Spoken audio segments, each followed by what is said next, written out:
Décalage entre la justice et le pouvoir. Pouvez-vous m'expliquer pourquoi ce décalage? Mais écoutez, ce décalage il est historique. De façon perpétuelle, on considère que la légalité n'est pas une question de justice, elle est une question de pouvoir. Quand on adopte des textes de loi, on les adopte parce que quelqu'un a fait un lobbying pour qu'ils soient adoptés. Je donne un exemple très concret dans l'histoire. Et ça, rien n'a changé depuis la nuit des temps. Je donne régulièrement l'exemple de l'Holocauste. L'Holocauste était légal. L'esclavage était légal. La chlordécone pour nous antillais était légale. Et aujourd'hui, nous arrivons avec des législations qui sont excessivement dommageables pour nos populations parce qu'il y a un lobbying qui est fait par certains industriels afin d'arriver à leur fin, à arriver à gagner beaucoup d'argent sur le dos de certains citoyens et au préjudice d'une certaine population. Donc la légalité, il ne faut pas oublier que pour faire exercer ses droits, il faut se manifester, il faut exercer un lobbying auprès des décisionnaires. Et que si on n'est pas présent, nous sommes complètement des oubliés du droit. Donc, je le répète et je le martèle, particulièrement dans ces territoires, il faut avoir de plus en plus de pouvoir et de représentativité auprès des décideurs législatifs. Sinon, nous voyons des textes adoptés et des régimes dérogatoires qui sont fortement préjudiciables à ces populations. Je pourrais vous en citer énormément et j'espère que j'aurai l'occasion de développer. En tout cas, c'est l'objet aujourd'hui de mon engagement. Donc concrètement, vous dites aujourd'hui que si le chlordécone, parce qu'on connaît cette histoire du pesticide qui a été autorisé en Guadeloupe et Martinique alors que c'était interdit partout, vous dites que l'histoire de la légalité de l'esclavage est aujourd'hui la demande des droits, parce que c'est vrai que l'esclavage a été aboli, certaines personnes ont été dédommagées, d'autres non, donc en fait voilà. Et donc vous dites concrètement, si on veut que le droit soit respecté, il faut qu'on s'organise et qu'on ait un lobby. Concrètement, comment ça se met en place, tout ça?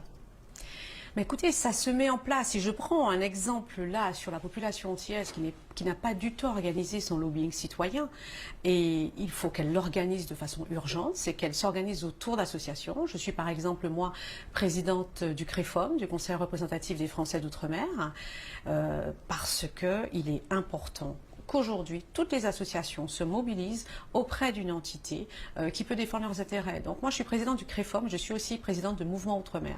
Mouvement Outre-mer a vocation à défendre les intérêts des citoyens ou des entreprises auprès des institutions européennes, que ce soit devant la Direction générale de la concurrence ou d'autres institutions. Donc, concrètement, ma mission sera d'appeler toutes les associations, les citoyens, les socioprofessionnels à s'organiser autour de l'association que je préside, afin que je représente et que je défende les intérêts de ces populations à Bruxelles. Je vois trop de textes passés qui sont fortement préjudiciables. Et d'ailleurs, c'est la Commission européenne elle-même qui m'a interpellée. J'en profite pour vraiment rendre un hommage à Pascal Vovkarus, qui est à la direction de la politique régionale, qui me dit un jour, mais j'étais présidente du lobby de l'énergie à Bruxelles, de l'énergie, du transport, de l'aménagement du territoire. Donc je m'occupe de politiques qui ne sont pas liées à l'outre-mer. Et c'est la Commission elle-même qui m'a interpellée en me disant, mais écoutez, on a l'impression que l'esclavage n'est pas aboli dans ces territoires. Moi j'ai connu, vous savez, l'Europe des 9, l'Europe des 15, l'Europe des 28, on est aujourd'hui à l'Europe des 27. Tous les États membres ont augmenté le niveau de vie de leur population, de leurs habitants. Ça sert à ça les financements européens, ça sert à ça le lobbying. C'est placer l'argent des États et de l'Union européenne vers un développement des populations, ce que nous n'avons pas connu. Ce que vous dites, ce que vous me dites, si j'ai bien compris, c'est que aujourd'hui vous êtes présidente de Mouvement Outre-mer, une association que vous avez montée. Vous êtes déléguée Guadeloupe pour le CREFOM, et pour le CREFOM national, je sais que vous êtes en charge des questions européennes, parce que ce sont des questions qu'on ne connaît pas. C'est complexe, c'est très complexe. Je veux dire, vous dites qu'aujourd'hui, il faut que les entreprises s'organisent. Elles n'ont pas le temps de comprendre et même de connaître les questions européennes. Donc, autour de votre association, le MOM, vous voulez rassembler des citoyens, des entreprises pour pouvoir faire remonter leurs revendications directement auprès de Bruxelles. C'est ça ? Absolument, absolument, parce que nous adoptons régulièrement des législations et des budgets et que Bruxelles demande à la société civile de participer et de collaborer à l'élaboration des projets. Et moi, je me suis rendu compte que les populations d'outre-mer n'étaient jamais sollicitées sur l'utilisation du budget de l'agriculture, sur la formation, l'éducation, sur la biodiversité, des sujets importants, tout ce qui concerne le développement économique. Et qu'au fil du temps, depuis l'adhésion de la France à l'Union européenne, le niveau de vie par habitant n'a pas changé. Donc, adhérer au MOM, c'est de pouvoir faire représenter ses intérêts auprès des institutions européennes. Nous avons régulièrement des textes et comme la complexité des institutions européennes est réelle, c'est une complexité qui est la même pour tous les États membres. Mais toutes les associations sont représentées à Bruxelles et c'est dommage. Aux Antilles, la population n'est pas représentée. Les entreprises ne sont pas représentées. Et c'est une députée européenne qui était en charge de la pêche, Madame Rodust, qui m'avait interpellée sur ce point, qui m'avait dit, écoutez, moi je suis en charge du dossier pêche.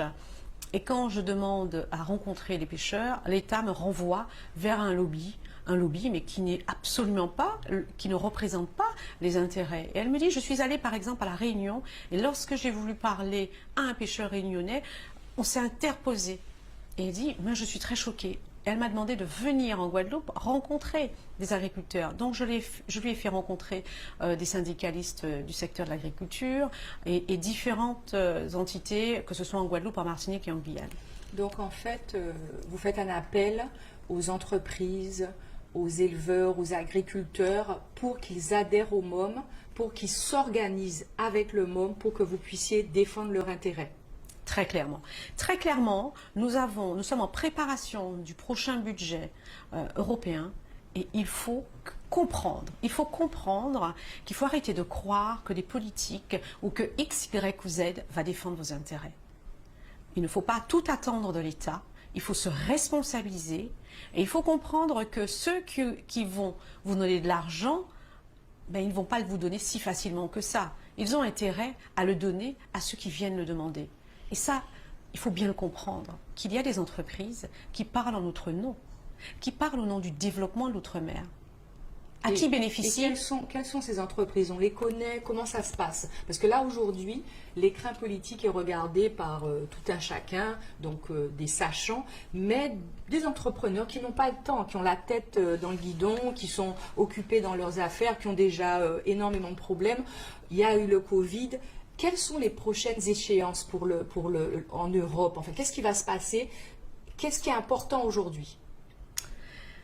Je vais vous dire quelque chose de très triste, c'est que nous n'avons que des régimes dérogatoires aujourd'hui qui sont soulevés par la France pour que les agriculteurs n'aient pas de subventions.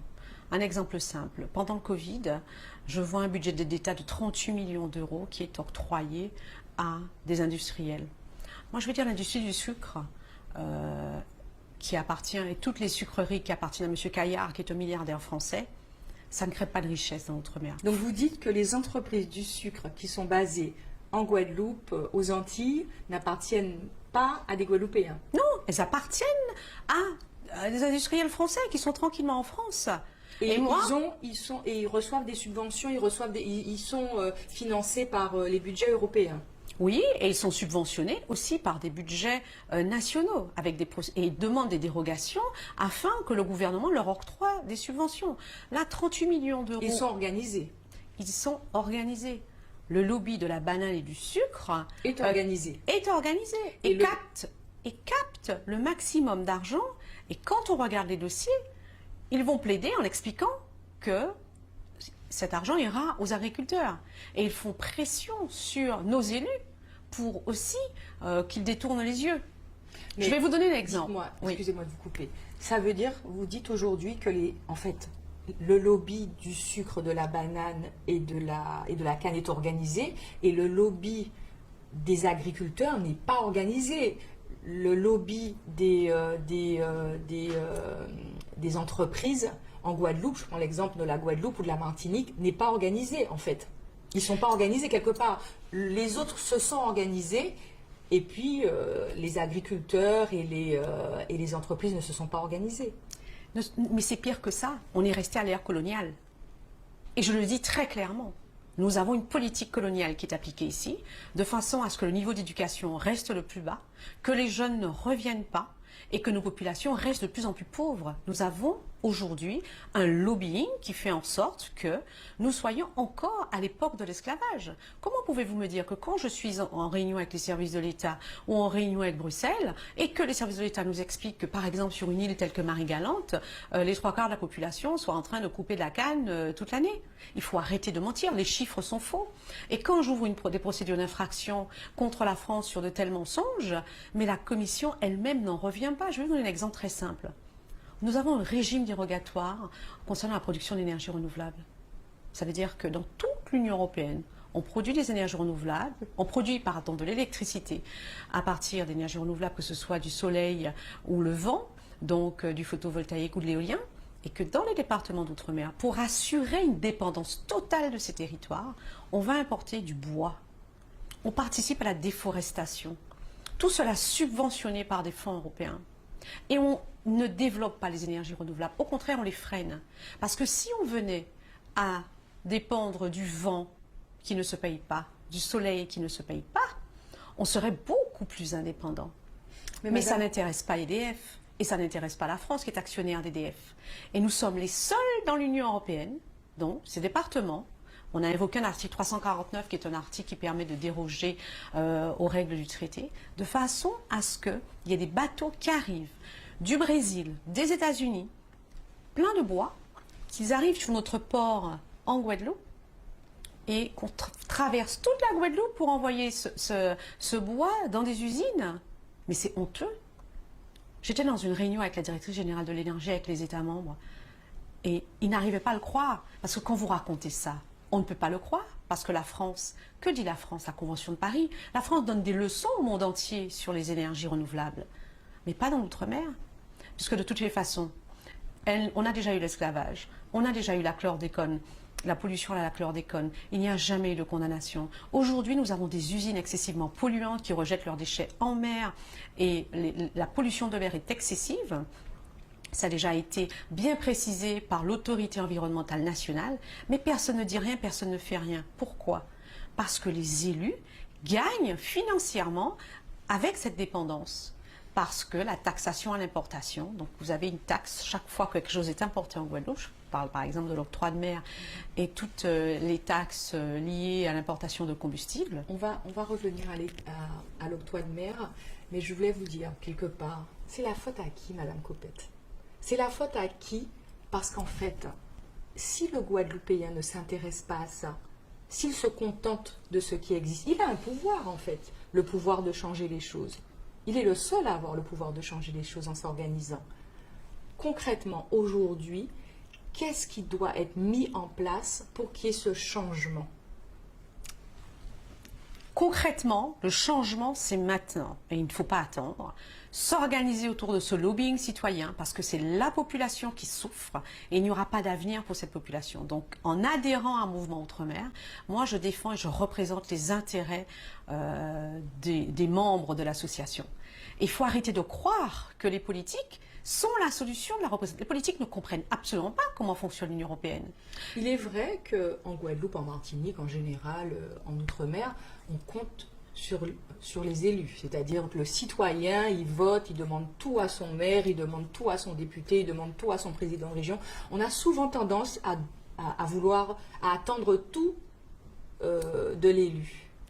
C'est une forme d'irresponsabilité en fait, et c'est un clientélisme très particulier, la politique dans les départements d'outre-mer, parce que nous avons vu qu'il y a un niveau de corruption dans tous les départements d'outre-mer avec les élus, ça est décrié par la Cour des comptes et que rien n'est fait, mais il faut changer cette mentalité. Il faut bien comprendre qu'en 2021, personne n'attend quoi que ce soit de ces élus.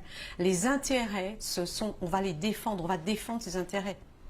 Et que ce n'est pas un maire ou un président de région qui peut défendre ces intérêts-là parce qu'ils ont délégué, je veux dire, les régions d'outre-mer ont délégué leur pouvoir de représentation auprès des institutions européennes. Elles l'ont délégué à un lobby. Elles l'ont délégué à qui? Ces entreprises sont représentées par Eurodom.